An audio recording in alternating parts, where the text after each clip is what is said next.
तो friends welcome to the channel. तो friends आज जो है हम जो क्वेश्चन डिस्कस करेंगे वो हमारा टॉपिक है इकोनॉमिक्स का। जो हमारा टॉपिक है कौन सा, law of demand and supply. तो फ्रेंड्स आप हमारे चैनल पे ज़रूर विजिट करिए, आपको डिफरेंट टॉपिक्स के ऊपर डिफरेंट वीडियोस मिलेंगी। और हमने अपने चैनल पे जो है डिफरेंट प्लेलिस्ट भी बनाई है ऑल टॉपिक्स की, जो आपकी कन्वीनियंस के लिए कि आपको कोई प्रॉब्लम ना हो तो आप सीधा जाके प्लेलिस्ट में जा सकते हैं और वहाँ पर डिफरेंट टॉपिक्स के जो ऊपर हमने वीडियोज़ हैं वो आप देख सकते हैं। तो फ्रेंड्स आपका जो जितने भी टॉपिक्स हैं जो कि जेके एसएसबी के फाइनेंस के पेपर में और हमारा साथ में जो सब इंस्पेक्टर का एग्ज़ाम है, जूनियर असिस्टेंट का एग्ज़ाम है, मतलब मेनली जो पोर्शन है वो हम कवर करेंगे एमसीक्यूज़ में। तो आप हमारे चैनल के साथ जुड़े रहिए डिफरेंट वीडियोस के लिए, डिफरेंट टॉपिक्स के लिए, जो के लिए हम पूरी अपनी तरफ से कोशिश करेंगे कि आपको अच्छे से अच्छा कंटेंट हम प्रोवाइड कर सकें। तो हम स्टार्ट करते हैं आज की वीडियो। सबसे पहले जो आज का फर्स्ट क्वेश्चन है वो है the law of demand show relationship between. जो लॉ ऑफ डिमांड है वो रिलेशनशिप किस किस के बीच दिखाता है। इसका आंसर है option number b, quantity demanded and price. This shows the negative relationship. सबसे पहले ये बात आपको पता होनी चाहिए कि लॉ ऑफ डिमांड जो होता है नेगेटिव रिलेशनशिप बताता है। दैट इज़ द प्राइस जो होता है हमेशा इन्वर्सली प्रोपोर्शनल होता है किसके, quantity demanded having a downward slope. ठीक है, जो प्राइस होता है हमेशा इन्वर्सली प्रोपोर्शनल होता है क्वांटिटी के, और जो इनकी जो स्लोप होती है हमेशा डाउनवर्ड होती है। ठीक है, आगे बढ़ते हैं। Question number second, the law of demand state that with increase in price there is. जो लॉ ऑफ डिमांड है वो क्या कहता है, विद इंक्रीज इन प्राइस, जैसे ही प्राइस जो इंक्रीज होगा तो क्या होगा, आपको पता है डिक्रीज इन क्वांटिटी डिमांडेड। कौन सा ऑप्शन है, ऑप्शन नंबर ए फर्स्ट। ठीक है, आगे बढ़ते हैं। Question number third, increase in demand is due to. जो डिमांड में इंक्रीज होता है वो किसकी वजह से होता है। ये जो है इसका option increase in income of consumer, b part decrease in price of complementary goods, c part increase in price of substitute. तो इसका आंसर क्या है, इसका आंसर है ऑल ऑफ द अबोव। जो कौन सा हमारा पार्ट है, ऑप्शन नंबर डी। ठीक है, आगे बढ़ते हैं। Question number four, increase in demand is shown by demand curve when. Increase in demand जब पता चलता है बाय डिमांड कर्व, कब पता चलती है। इसका आंसर है द कर्व शिफ्ट राइट। जो कि जब हमारी जो कर्व होती है जो राइट वर्ड शिफ्ट होती है। देखो लेफ्ट शिफ्ट नहीं होगी, ठीक है, movement along with the curve भी नहीं होगा और नो चेंज भी नहीं होगा। ठीक है, तो इनमें से हमारा कौन सा ऑप्शन है, option number A, the curve shift right. ठीक है, आगे बढ़ते हैं।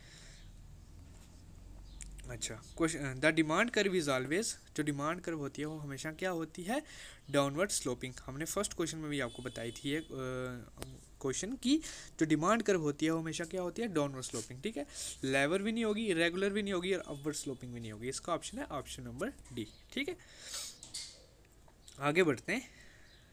Question number six, the law of demand is measured in perspective of. जो लॉ ऑफ डिमांड हम देखते हैं इन किसके परस्पेक्टिव में देखा जाता है, वो किसके परस्पेक्टिव में देखा जाता है, कंज्यूमर के। कि लॉ ऑफ डिमांड आपको पता है कि जो लॉ ऑफ डिमांड हमें डिमांड जो होती है वो डिपेंड करती है कस्टमर के ऊपर, कि जो कंज्यूमर है जो कस्टमर है वो कितनी उस चीज़ को यूज़ कर रहे हैं और उनकी कितनी डिमांड आ रही है।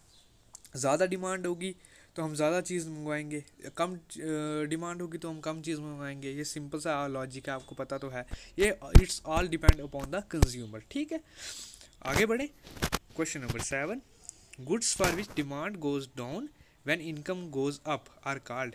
गुड्स फॉर विच, कौन से ऐसे गुड्स हैं जिसमें क्या होता है, डिमांड गोज डाउन। जो डिमांड होती है वो नीचे जाती है और इनकम जो होती है अपर होती है, उसे क्या कहा जाता है, आपको पता होगा, इन्फीरियर गुड्स। ठीक है, कौन सा ऑप्शन है, ऑप्शन नंबर बी। ठीक है, पब्लिक गुड्स भी नहीं होते, पब्लिक तो कंज्यूमर गुड्स भी नहीं होते। ठीक है, ऑल ग्रिफिन गुड्स आपको पता है क्या होते हैं, all Giffen goods are inferior goods but all inferior goods are not Giffen goods. ये जो है ये की पॉइंट है, आपको याद होना चाहिए कि जो ग्रिफिन गुड्स होते हैं, सारे ग्रिफिन गुड्स होते हैं वो इन्फीरियर गुड्स होते हैं, लेकिन हर कोई इन्फीरियर गुड्स जो होता है वो ग्रिफिन के अंदर नहीं आता। Inferior goods are those whose demand decreases with increase in income of consumer and vice versa. ठीक है, जो हमने ऊपर आपको बताया। एग्जांपल हो गया ब्रेड, मीट।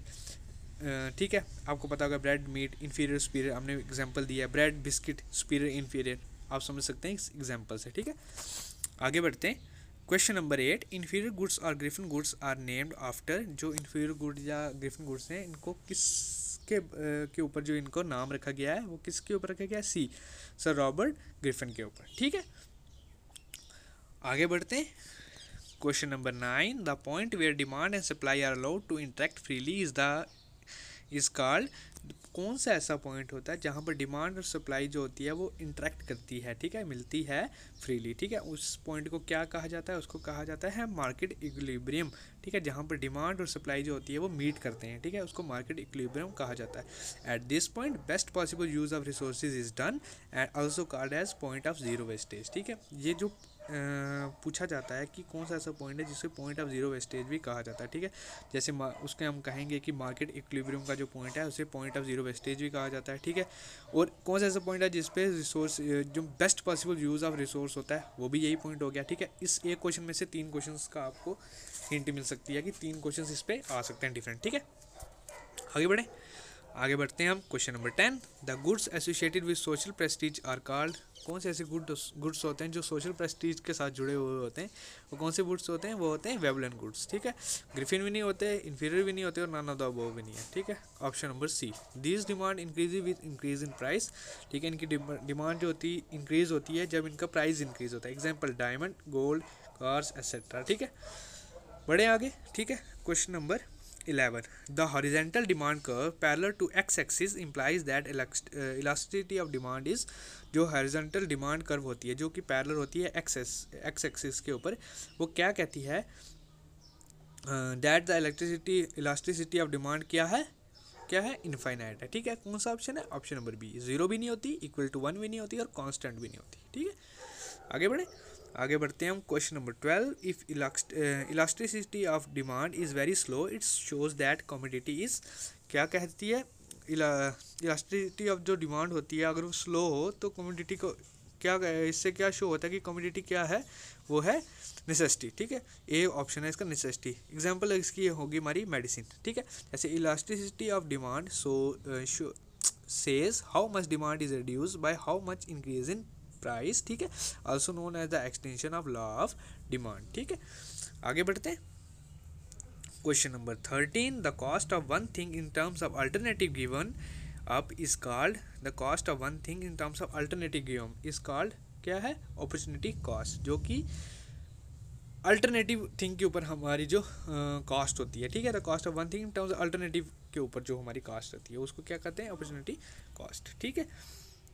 क्वेश्चन नंबर 14, आगे बढ़ते हैं, the supply of a good refers to, जो सप्लाई ऑफ गुड होती है वो रेफर्स टू क्या होता है, वो होता है quantity of the good offered for sale at a particular price per unit of time, ठीक है। कौन सा, option number d, a stock available for sale ये भी नहीं है, total stock in warehouse ये भी नहीं है और सी पार्ट हमारा एक्चुअल प्रोडक्शन ऑफ गुड ये भी नहीं है, ठीक है। आगे बढ़ते हैं question number 15, in law of supply the quantity supplied is directly proportional to, in law of supply में क्या होता है, जो क्वांटिटी सप्लाई करते हैं वो किसके डायरेक्टली प्रोपोर्शनल होती है, वो होती है प्राइस के, ठीक है। डिमांड के भी नहीं होती, प्रोडक्शन के भी नहीं होती और नन ऑफ दीज भी नहीं है। इट शोज पॉजिटिव रिलेशनशिप, इसमें जो रिलेशनशिप होता है पॉजिटिव रिलेशनशिप होता है, ठीक है, और जो हमारी स्लोप बनती है वो बनती है अपवर्ड, ठीक है, आपको ये पता होना चाहिए, ठीक है। तो फ्रेंड्स ये थे आज के हमारे 15 क्वेश्चन जिसमें हमने डिस्कस किए हैं 15 मोस्ट इंपॉर्टेंट क्वेश्चन। तो आप हमारे चैनल को ज़्यादा से ज़्यादा सब्सक्राइब कीजिए, वीडियो को लाइक भी कीजिए और वीडियो को शेयर भी कीजिए और चैनल को सब्सक्राइब करना प्लीज़ ना भूलें। आप वीडियो देखते हैं, प्लीज़ चैनल को सब्सक्राइब किए बगैर मत जाएं। Thank you friends, thank you so much.